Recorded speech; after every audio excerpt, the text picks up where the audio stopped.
पिछले वीडियो में आप लोगों ने यूथ कंपटीशन की जो टीजीटी की बुक है इंग्लिश लिटरेचर का हिस्ट्री आप लोग देख रहे थे। 60 तक क्वेश्चन हो गए थे। आज 61वां क्वेश्चन है।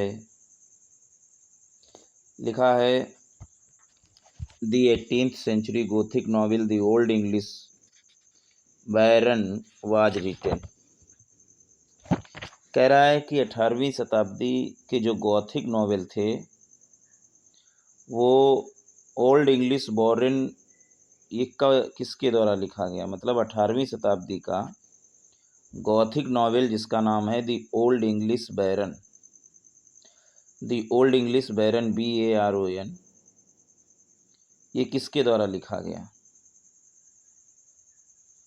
तो ये लिखा गया क्लेरा रीवे के द्वारा, CLARE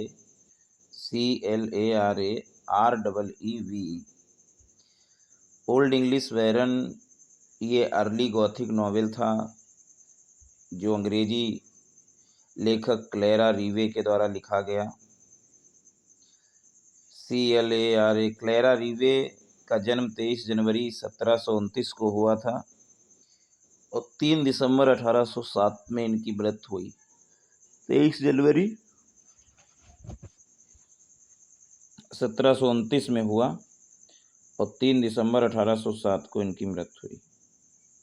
ये एक अंग्रेजी उपन्यासकार थे और जो गॉथिक नॉवेल के लिए ज़्यादा जाने जाते हैं। इसके लिए गॉथिक नॉवेल के लिए जो भूत ऊत वाले होते हैं। क्लेरा रीवे ओल्ड इंग्लिश बैरन ये 1777 में आया और क्लेरा रीवे जो हैं वो एक innovative history of pros fiction भी लिखती हैं। ये लेडीज़ थी क्लेरा रीवे। उनका जो पहला वर्क था द प्रोग्रेस ऑफ रोमांस 1785 में इन्होंने जो लिखी थी पहली फिक्शन, प्रोज फिक्शन, और उनका जो पहला वर्क था वो एक ट्रांसलेशन था लैटिन भाषा से। और जो पहले एक भाषा हुआ करती थी औरतों के लिए याद करने के लिए उनको उन्होंने ट्रांसलेट किया, लैटिन भाषा को ट्रांसलेट किया। तो ये 61वां क्वेश्चन 18वीं शताब्दी का गॉथिक नॉवेल ओल्ड इंग्लिश बैरन क्लेरा रीवे के द्वारा लिखा गया। 62वां क्वेश्चन कह रहा है मैच करना है सोनेट सीक्वेंस का उनके राइटर के साथ। तो सोनेट सीक्वेंस आराम से हो जाएगा। जो एमरोटी है AMORETTI, एमरोटी जो एक सोनेट साइकिल है वो एडमंड स्पेंसर के द्वारा लिखा गया 16वीं शताब्दी में। एडमंड स्पेंसर के द्वारा 16वीं शताब्दी में लिखा गया। अब इसमें उन्होंने अपने कोर्टरशिप को डिस्क्राइब किया है, इवेंचुअली मैरिज को डिस्क्राइब किया एलिजाबेथ बॉयली के साथ में। जो ये इनके सोनेट हैं एमरोटी 16वीं शताब्दी में एडमंड स्पेंसर के द्वारा लिखा गया और इसमें cycle describe his courtship and eventual marriage to Elizabeth Boyle BOYLE। Elizabeth Boyle के साथ में जो शादी की घटना हुई थी eventual marriage to Elizabeth Boyle, उसका वर्णन किया गया अपने कोर्टशिप में। एमॉर्टी पहली बार तो ये AMORETTY एमॉर्टी जो है पहली बार प्रकाशित हुआ था 1595 में और ये 1595 में लंदन में प्रकाशित कराया गया था विलियम पॉनसॉनबाई के द्वारा। विलियम पॉनसॉनबाई PONSONBY पॉनसॉनबाई के द्वारा। It was printed as part of a volume entitled Amoretti and Epithalamion. तो इसको जब प्रिंट किया गया था इस सोनेट को तो इसका नाम रखा गया था, टाइटल दिया गया था एमॉर्टी AMORETTY और एपिथैल्मेनियम EPITHALAMION एपिथैल्मियन। तो ये प्रिंट किया गया था क्योंकि एलिजाबेथ और उनके कोर्ट में गाने के गीत थे सोनेट। दूसरा जो सैमुअल डेनियल का जो सोनेट है, सैमुअल डेनियल का जो सोनेट है उसको डेलिया कहते हैं। SAMUEL, Samuel Daniel, DANIEL, Daniel का जो सोनेट है उसको डेलिया कहते हैं, DELIA। 1591 में जो आया था डेलिया। अच्छा, मिचेल ड्रॉयटोन्स, MICHAEL, मिचेल ड्रॉयटोन्स जो आइडिया जो है ये एक बहुत ही मुख्य एलिजाबेथ सोनेट स्केंसर है और ये रिप्रेजेंटेड किया गया है यहीं पर एक जो मिचेल ड्रॉयटन्स है। अगला जो है सोनेट साइकिल ऑफ लव, जो आइडिया जो है, आइडिया जो है ये एक सोनेट है, साइकिल है इंग्लिश लैंग्वेज में, और हेनरी कॉन्स्टेबल ने भी अच्छी कवित्री जानी जाती हैं। तो इसमें जो है अच्छी कवित्री जानी जाती है विशेष करके डायना के लिए, DIANA, और ये पहली English sonnet sequences, best English sonnet sequences भी जाना जाता है। तो इसमें सैमुअल स्पेंसर के जो सोनेट हैं वो एमोरेटी हैं, सैमुअल डेनियल के जो सोनेट हैं वो सोनेट्स टू डेलिया हैं, और मिचेल ड्रॉयटन के जो सोनेट हैं वो आइडिया हैं, और हेनरी कॉन्स्टेबल के जो सोनेट हैं वो डायना हैं। तो ये एक होगा मतलब राइटरों का और सोनेट का मिलान है। समझ गए कि नहीं? एडमंड स्पेंसर वो Amoretti, Samuel Daniel sonnets to Delia, और मिचेल ड्रॉयटन आइडिया, और हेनरी कॉन्स्टेबल डायना। 30वां क्वेश्चन है कि कौन से फीचर रिनेसा के हैं। तो इसमें एक दिया गया है इंडिविजुअलिज्म, दूसरा दिया गया है इंटरेस्ट इन हिस्ट्री, तीसरा दिया गया है लोटमेइक एस्ट्रोनॉमी, चौथा दिया गया है स्प्रे जयचुरा। तो इसमें कौन सा है ये? तो इसमें देखिए पहला सही है, इंडिविजुअलिज्म रिनेसा का फीचर है। दूसरा इंटरेस्टेड इन हिस्ट्री, ये भी सही है। चौथा जो लोटमेटिक एस्ट्रोनॉमी, ये नहीं है। चौथा भी है स्प्रे जयचुरा जो है, SPREZZATURA, स्प्रे जयचुरा जो है ये नहीं है। तो individualism, interested in history, Ptolemaic astronomy नहीं है, बाकी स्प्रे जयचुरा है। रिनेसा के जो विशेषताएं हैं उनमें एक इंटरेस्ट है क्लासिकल एंटीक्विटी के खिलाफ, एक मानवता का दर्शन उठता हुआ होता है, एक विश्वास है स्वयं में, मानव के योग्यता में विश्वास है, और अपनी स्वयं व्यक्तिगत भाग्य भी है वो लोगों का, किसी दूसरे के भाग्य के सहारे नहीं जी सकते। और एक विचारों में रेडिकल चेंज आया है, धर्म में, चाहे पॉलिटिक्स में, चाहे साइंस में, एक रेडिकल चेंज आया है। तो इंडिविजुअलिज्म, इंटरेस्ट इन हिस्ट्री, स्प्रे जयचुरा, ये जो हैं 3 रिनेसा के क्वालिटीज़ हैं। बाकी टोलेमेइक एस्ट्रोनॉमी सही नहीं है। 64वां क्वेश्चन कह रहा है जो सबसे पहली इंग्लिश कॉमेडी जो है स्कूल मास्टर के द्वारा लिखी गई और उसके विद्यार्थियों के द्वारा वो परफॉर्म की गई, जिसने वर्णन किया शुरुआती रिनेसा के विश्वास का शिक्षा के लाभ में, मतलब एक ऐसी कॉमेडी जो शुरुआती इंग्लिश कॉमेडी है और वो इंग्लिश कॉमेडी एक स्कूल मास्टर के द्वारा लिखी गई, परफॉर्म की गई उसके विद्यार्थियों के द्वारा, और जो एक शुरुआती रिनेसा का विश्वास जताती है एजुकेशनल एडवांटेज ऑफ एक्टिंग में। तो ये कौन सी कॉमेडी थी? तो ये कॉमेडी थी Ralph Roister Doister, RALPH, Ralph Roister, ROISTR, Roister Doister, DOISTR। Ralph Roister Doister जो है ये एक पहली इंग्लिश कॉमेडी थी और इसे लिखा था निकोलस उदल ने, NICHOLAS, निकोलस उदाल ने, जो पहली कॉमेडी लेखक के रूप में इनको जाना जाता है। और इंग्लिश लैंग्वेज में पहली कॉमेडी ये लिखी गई थी। इसके कंपोजिशन की डेट जो है वो थोड़ा विवादास्पद है। कई लोगों का बैलेंस है, ये है फलाना है, तो लेकिन फिर भी लोगों ने कहा है लगभग 1552 पे ज़्यादा लोग कहते हैं। जब Udall was school master in London, जब लंदन में ये निकोलस उदाल जी साहब स्कूल मास्टर थे और कुछ थ्योरी देते थे नाटक की पब्लिक परफॉर्मेंस के लिए अपने शिष्यों के द्वारा, तो वो सभी मेल होते थे। मोस्ट एक्टर्स होते थे उस पीरियड में मेल ही, मतलब पुरुष ही। तो इसीलिए इस कार्य को इन्होंने 1567 तक प्रकाशित नहीं कर पाए। लिखने के 11 साल बाद इसको जो है लेखक की मृत्यु की बाद 11 साल बाद जो है 1567 में प्रकाशित कराया, लेकिन लिखी गई 1552 में, ऐसा विश्वास सभी का है। तो ये रॉल्फ रॉयस्टर पहली अंग्रेजी कॉमेडी निकोलस उदाल के द्वारा जो पहली इंग्लिश लैंग्वेज में लिखी गई, इसकी कंपोजिशन को बड़ा डिस्प्यूटेड है, लेकिन ज़्यादातर लोग कहते हैं कि ये 1552 में लिखी गई।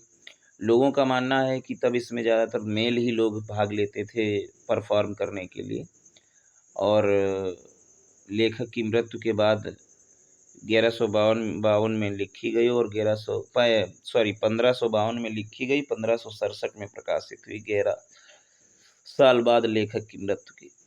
और ये एक स्कूल कॉमेडी थी जो उसके स्टूडेंट ने परफॉर्म किया। 65वां क्वेश्चन है कि कौन इंग्लिश सर्वेंट्स है जो deeply interested in which craft. इनमें से कौन से 4 नाम दिए गए हैं? चार्ल्स प्रथम, चार्ल्स द्वितीय, जेम्स फर्स्ट, एडवर्ड सिक्स। तो इनमें 4 नाम दिए गए हैं और चारों नामों में कौन ऐसा है जो इंटरेस्टेड इन विच क्राफ्ट में इंटरेस्टेड है। देखिए, जेम्स फर्स्ट जो थे वो एक लॉन्ग स्टैंडिंग फैसिनेशन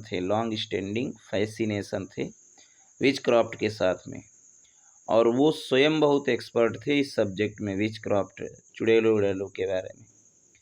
1597 में उन्होंने एक बुक लिखी थी विच क्राफ्ट के बारे में, और उस किताब का नाम था डेमोनोलॉजी, DAEMONOLOGIE, डेमोनोलॉजी, विच क्राफ्ट के बारे में, और जिसमें शेक्सपियर बहुत तरीके से कंसल्ट किए गए थे जब वो लिखते थे विच स्पेल्स इन मैकबेथ। और ये जो जेम्स फर्स्ट किताब है, जेम्स फर्स्ट के द्वारा जो लिखी गई किताब है डेमोलॉजी, DAEMONOLOGIE, जिसको शेक्सपियर ने बहुत पसंद किया, और उसी से इन्होंने मैकबेथ में ये विच स्पेल, ये जो चुड़ैलों का जादू है, ये मटेरियल डाला है। बड़ा अच्छा लगा। तो कौन सा राजा है जो बड़ा ही इंटरेस्टेड था विच क्राफ्ट में? तो जेम्स फर्स्ट है, ना चार्ल्स प्रथम है, ना चार्ल्स द्वितीय है, ना एडवर्ड सिक्स हैं। जेम्स फर्स्ट जो हैं ये बहुत ही फैसिनेटेड थे, बड़े आकर्षित थे विच क्राफ्ट से, जादू से, और 1597 में इन्होंने स्वयं लिखा था डेमोनोलॉजी नामक पुस्तक, जो विच क्राफ्ट के बारे में, जिसको शेक्सपियर ने भी वर्णित किया है। तो ये तो 65वां क्वेश्चन था। 66वां क्वेश्चन है कि ऑक्सफोर्ड मूवमेंट के टेक्स्ट के बारे में कौन सी चीज़ सही नहीं है।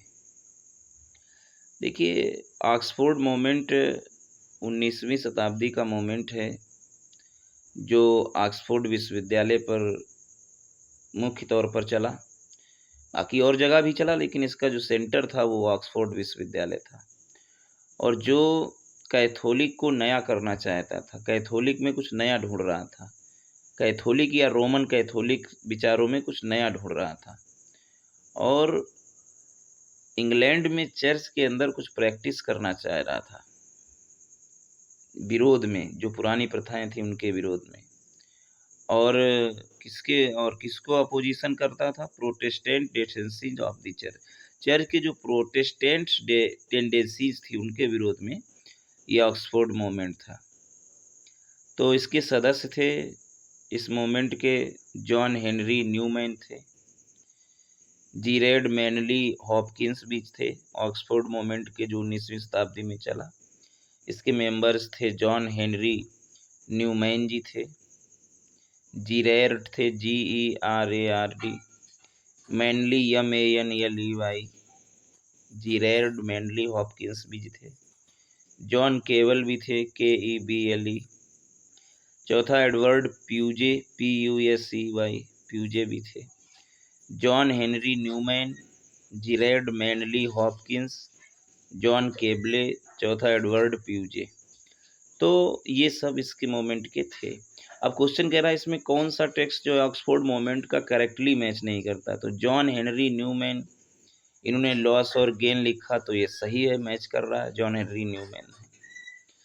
सी वाला ऑप्शन है जीरेड मैनली हॉपकिंस, इन्होंने लिखा the week of Deutschland, the week of, वो सप्ताह वाला वीक, ड्यूट्सलैंड, DEUTSCHLAND,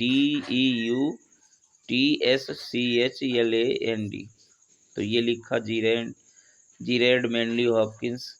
चौथा है जॉन केबले KEBLE, ये मेंबर थे ना ऑक्सफोर्ड मोमेंट्स के, तो John Keble the Christian Year इन्होंने लिखा। तो मैच कौन नहीं कर रहा है, बी वाला इसमें गलत है, जो चार्लोटे मैरी यंग, ये कोई लेखक ही नहीं थे, मतलब कोई मेंबर ही नहीं थे, Charlotte Mary Yonge, YONG, Charlotte CHARLOTT, Charlotte Mary Yonge, scenes of critical life इन्होंने लिखा, ये गलत है, मतलब ये मैच नहीं कर रहा है। तो ये तो 6वां क्वेश्चन हुआ। 67वां है कि पहली कॉमन प्रेयर की पहली बुक कौन सी थी। तो common, the first book of common prayer, प्रार्थना की पहली बुक जो है 1549 में इशू हुई एडवर्ड षष्टम के राज्य में। जो एडवर्ड षष्टम के राजा थे, एडवर्ड षष्टम राजा के राज्य में 1549 में first book of common prayer की इशू हुई। और the first book of common prayer जो है वो जोर देती ओरिजिनली रूप से रिफॉर्म यानी सुधार की तरफ, साधारणता की तरफ, और कॉन्सोलिडेट है मतलब सहानुभूति रखती है लोगों के प्रति। अब मध्य चर्च की जो लैटिन सर्विसेज थी उनमें सिंगल उत्पन्न करना मतलब एकांत उत्पन्न करना, कॉन्वेंट उत्पन्न करना, complete volume in English, authority करना, गाइड करना पुजारियों के लिए और लोगों के लिए इंग्लैंड में, तो यही बुक का पहला है। तो ये the first book of common prayer was issued in 1549, सही आंसर है। 68वां है कौन से 3 जर्मेनियन ट्राइब्स जनजातियां जो आक्रमण करती थी ब्रिटेन पर 5th सेंचुरी 5वीं शताब्दी में, जर्मन ट्राइब्स जनजातियों ने आक्रमण किया और मॉडर्न इंग्लिश की जड़ें यानी मॉडर्न इंग्लिश वही लाई। तो वो जो जनजातियां थीं वो हिस्ट्री ऑफ इंग्लिश लैंग्वेज में वास्तव में वहीं से स्टार्ट हुई जब वो 3 जनजातियां आई जर्मन से, और जिन्होंने ब्रिटेन पे आक्रमण किया 15वीं शताब्दी में, 15वीं शताब्दी में। और ये जातियां थी जैसे एंजल्स, सैक्सन और ज्यूट्स। 5वीं शताब्दी ही होगा, ये 15वीं गलत लिखा है। कौन कौन आए, एंगल्स ANGLES एंगल्स, और सैक्सन SAXONS सैक्सन, और ज्यूट्स JUTES। तो ये 3 जनजातियां थी, एंगल्स, सैक्सन्स और ज्यूट्स। अब ये उत्तरी सागर को क्रॉस करके आई थी इंग्लैंड में, उत्तरी सागर, नॉर्थ सी को। अब उत्तरी सागर जो है आज जो है डेनमार्क कहते हैं उत्तरी सागर को, ये डेनमार्क को क्रॉस करके आई थी। जो उत्तरी जर्मनी है, डेनमार्क, और उत्तरी जर्मनी है, उत्तरी जर्मनी और डेनमार्क जो आज है वो कभी नॉर्थ सागर हुआ करता था। तो उसको क्रॉस करके ये 3 जर्मनी की जनजातियां आई थी, एंगल्स और सैक्सन और ज्यूट्स। तो यही जो है इंग्लिश लैंग्वेज जो मॉडर्न इंग्लिश है इसकी जड़ें यही लोग लाए। 69वां क्वेश्चन है कि कौन इन लोगों के बीच में मेंबर नहीं है प्री रैफेल्टीज ब्रदरहुड का। एक वो है प्री रैफेल्टीज RAPHAELIT, प्री रैफेल्टीज ब्रदरहुड। तो देखिएगा DG रोसेटी ये तो हैं प्री रैफेल्टीज ब्रदरहुड, ROSSETTI पता है आपको। क्रिस्टिना जॉर्जिना रोसेटी ये भी है। तीसरा जॉन मिलियस ये भी है, MILLAIS John Millais. Christina CHRISTINA Christina Georgina Rossetti, ये तीनों हैं। DG Rossetti, Christina Georgina Rossetti, John Millais, ये तीनों हैं। जो चार्ल्स रेडी है ये नहीं है।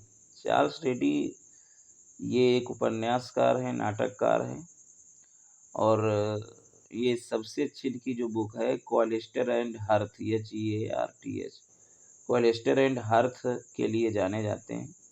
CLOISTER क्वालिस्टर एंड हर्थ के लिए जाने जाते हैं, और वो प्री रेफेल्टिज ब्रदरहुड से बिलोंग नहीं करते हैं। बाकी DG रोसेटी सभी लोग बिलोंग करते हैं। DG Rossetti, Christina Rossetti, William Michael Rossetti, John Milius, William Hunt, John Ruskin, ये सभी जो है प्री रेफेल्टी ब्रदरहुड से बिलोंग करते हैं। ये 17वां क्वेश्चन है, कौन सा क्लासिज्म का विशेषता नहीं है?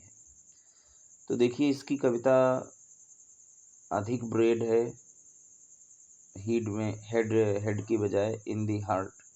It's poetry is bred more in head, मतलब दिमाग में ज़्यादा घुसती है क्लासिसिज्म की कविता, दिल में घुसने की बजाय। तो ये सही है। It's poetry is bred more in the head than in the heart. दूसरा है, the language here stands to be styled and standardize. इसकी भाषा जो यहाँ टेंड्स करती है, स्टाइल्ड एंड स्टैंडर्डाइज भी होती है। French satirical models are their idols होते हैं। जो फ्रांसीसी सैट्रिकल मॉडल्स होते हैं वो भी यहाँ दिखाए जाते हैं, तो ये सही है।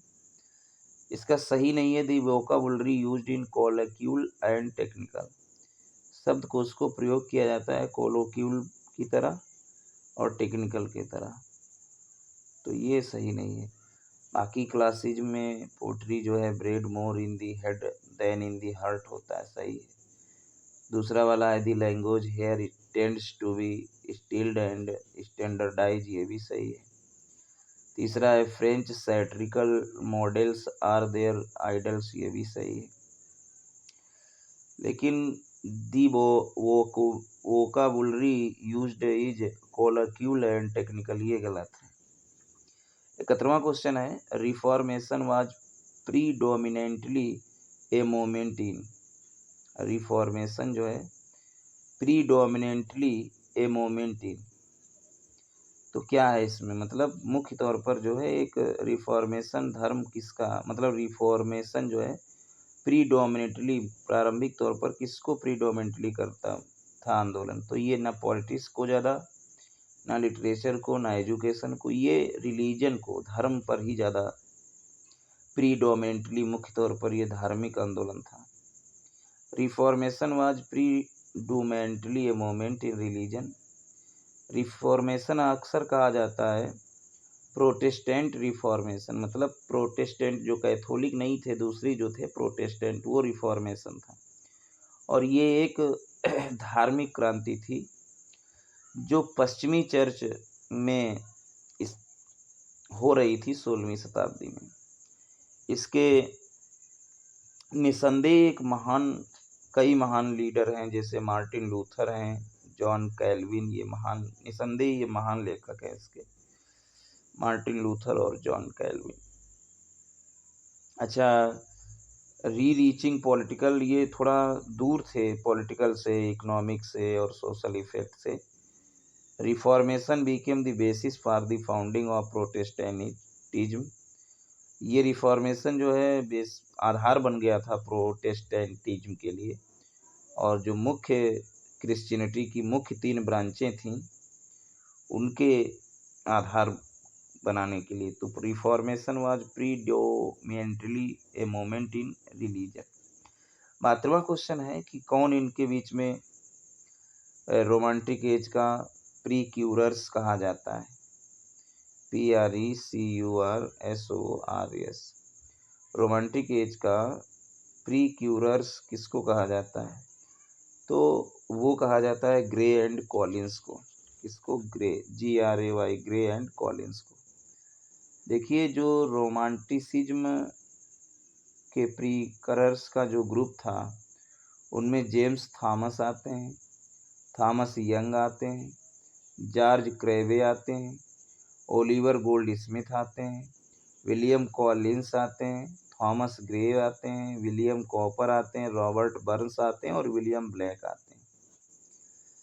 एंटीसिपेटेड रोमांटिसिज्म दी ट्रांजिशनल पोएट्स, ये विरोध में थे रोमांटिसिज्म के, तो इसीलिए इनको ट्रांजिशनल पोएट्स भी कहा जाता है। और ये सारे के सारे खड़े हुए थे क्लासिकल स्कूल ऑफ पोप के बीच में और रोमांटिक स्कूल के बीच में खड़े होने वाले थे, इसीलिए इनको जो है ट्रांजिशनल पोएट्स कहा जाता है। मतलब जो ना तो ना पूर्ण रूप से क्लासिकल स्कूल ऑफ पोप की तरफ थे और ना ही रोमांटिक स्कूल की तरफ थे, बीच में खड़े थे। क्लासिकल स्कूल ऑफ पोप और रोमांटिक स्कूल के बीच में खड़े थे, ट्रांजिशनल पोएट्स इनको कहा जाता है। और इनको प्री क्यूरर्स ऑफ रोमांटिसिज्म भी कहा जाता है। इनमें जेम्स थॉमस थे, थॉमस यंग थे, जॉर्ज क्रेबे थे, ओलिवर गोल्डस्मिथ थे, विलियम कॉलिंस थे, थॉमस ग्रे थे, विलियम काउपर थे, रॉबर्ट बर्न्स थे एंड विलियम ब्लैक थे। इसमें सही है ग्रे एंड कॉलिंस। 73वां क्वेश्चन है, इसमें कह रहा है करेक्टली कौन सा मैच नहीं है।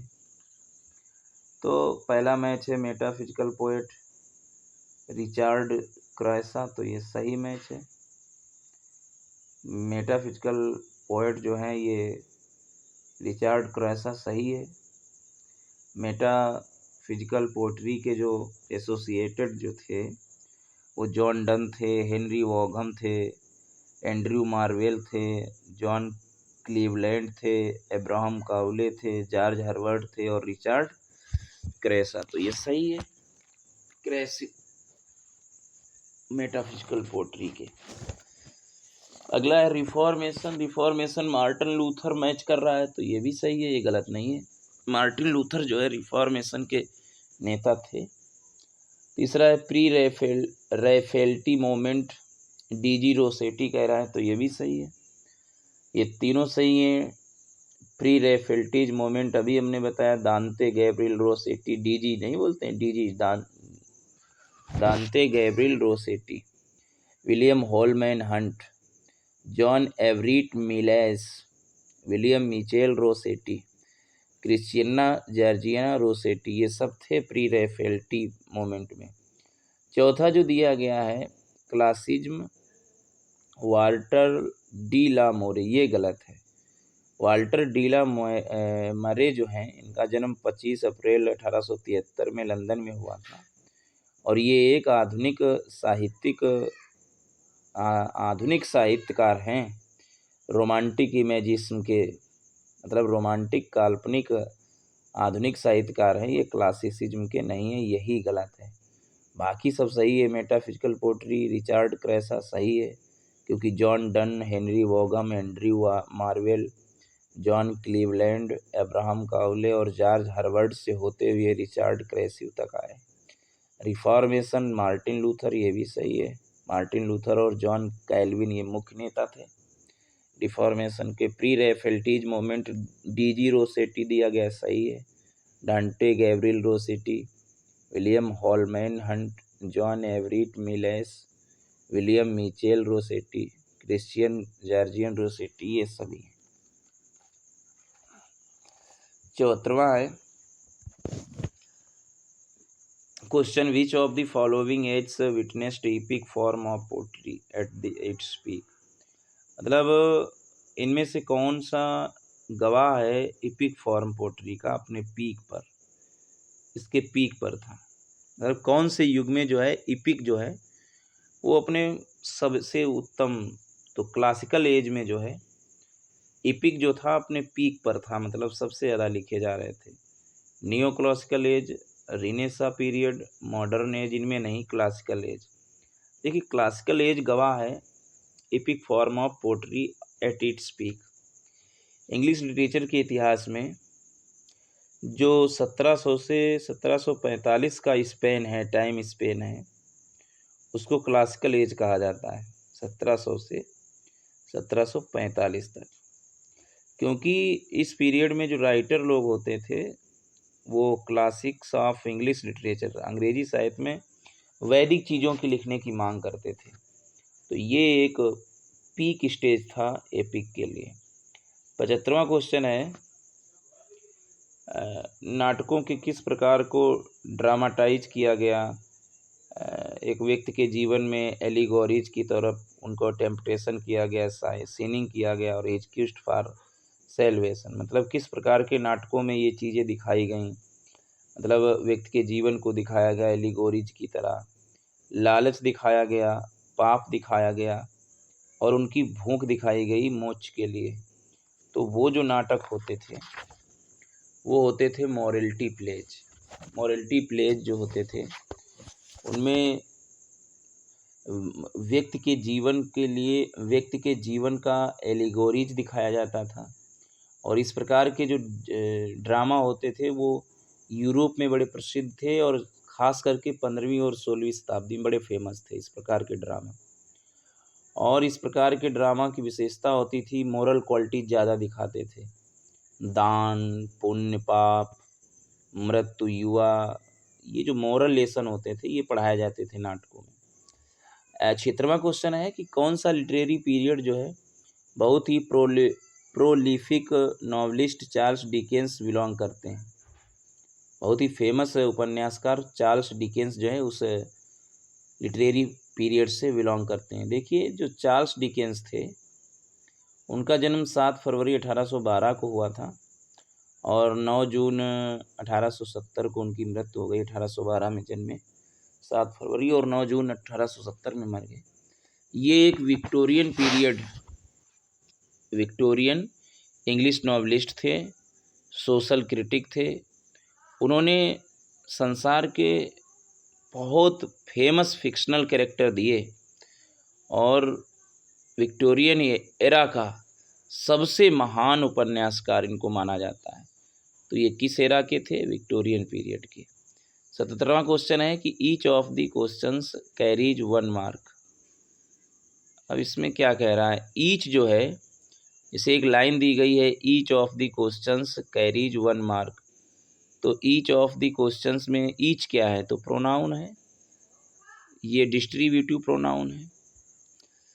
और pronoun each of, either of, neither of, तो ये डिस्ट्रीब्यूटिव प्रोनाउन। अजीब क्वेश्चन 77वां आ गया है ग्रामर का। अगला कह रहा है ही ऑलवेज रिस्पेक्टेड हिज एल्डर्स। तो इसमें ऑलवेज क्या है? ऑलवेज एडवर्ब है। ही ऑलवेज रिस्पेक्ट्स हिज एल्डर्स, ये एडवर्ब है। एक एडवर्ब जो होती है वो वर्ब को क्वालिफाई करती है, एडजेक्टिव को क्वालिफाई करती है, दूसरी एडवर्ब को भी क्वालिफाई करती है। अथवा एक सेंटेंस जो टाइम, मैनर, प्लेस और डिग्री दिखाए वो एडवर्ब होता है। तो इसमें एडवर्ब है, ही ऑलवेज, ऑलवेज। 79 क्वेश्चन कह रहा है कि the great artist moment renaissance had it's full impact on English literature in. मतलब जो रिनेसा मोमेंट है उसका सबसे फुल इम्पैक्ट दिखाई दिया है अंग्रेजी साहित्य पर, तो किस शताब्दी में? तो वो 16th सेंचुरी में दिखाई दिया। रिनेसा जो है वो एक फुल इम्पैक्ट है on English literature 16th century में। और जो शब्द रिनेसा है उसका अर्थ होता है रीबर्थ, रिवाइवल और री awaken of European art and literature. वो ऐसा जो दोबारा से यूरोपियन आर्ट और लिटरेचर को जगा दे। और 14वीं से 16वीं शताब्दी में इसका बड़ा प्रभाव रहा क्लासिकल मॉडल्स को लेकर। और जो ये वर्ड रिनेसा था ये ज्यूल्स मिचेलेट ने कॉइन किया था, JULES, ज्यूल्स मिचेलेट, MICHELET, मिचेलेट, ज्यूल्स मिचेलेट ने कॉइन किया था। 80 क्वेश्चन है, कह रहा है कि आइडेंटिफाई द सेंटेंस या ए विद एडजेक्टिव फ्रेजेज। तो इन आइडेंटिफाई, पहचानिएगा इन वाक्यों को, और एडजेक्टिव फ्रेजेज के साथ में। देखिए कौन से सेंटेंस, जो पहला है sentence the boy with the red sleeve, fell to the ground, तो इसमें तो है adjective phrase. With the red sleeve मतलब जो लाल का कफ़े हैं उसकी शर्ट की, तो ये पहला वाला है एडजेक्टिव फ्रेज। दूसरा है the boy who is smiling is my friend, तो इसमें तो कुछ नहीं है adjective phrase. Who is smiling is my friend, ये नहीं एडजेक्टिव फ्रेज है। तीसरा है the elephant which is chained belong to the temple, इसमें भी नहीं है। द एलिफेंट विच, ये तो कॉम्प्लेक्स सेंटेंस हो गया। चौथा है सी बाट the house with the large painted glass Windows, तो ये है कि उसने खरीदा एक घर with the large painted glass, जो बड़े बड़े ग्लास हैं, पेंट ग्लास हैं, विंडो हैं, तो ये है। तो पहला और चौथा जो है ये एडजेक्टिव फ्रेज के साथ में है। तो इस तरीके से ये हुआ 80 तक। Thanks for watching and hearing my videos.